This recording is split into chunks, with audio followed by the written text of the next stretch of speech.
Welcome to Not Milk Never Milk. Subscribe if you're lactose intolerant. You begin by confirming prerequisites. Make sure your iPhone model and iOS support Emergency SOS, location services are enabled, and medical ID is filled out.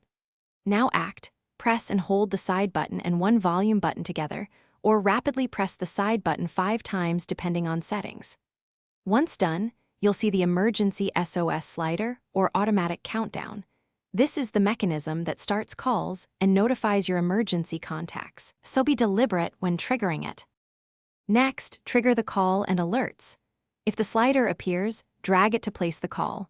Otherwise, let the countdown finish and the phone will call emergency services automatically.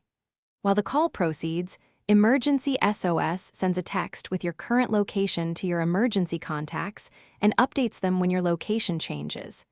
Make sure to keep the phone accessible and unlocked just long enough to connect. This ensures the system can relay your medical ID when responders arrive.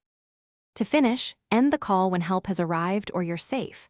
Emergency SOS stops sending location updates when the incident ends. If the feature fails to initiate, check Settings Emergency SOS to confirm configuration, then restart your iPhone. That often resolves temporary glitches. Make sure cellular or Wi-Fi calling is active and update iOS to the latest version for reliability.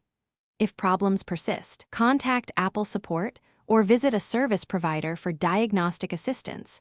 Don't delay when safety is involved. Thanks for watching. If this was helpful, leave a like and consider subscribing. See you next time.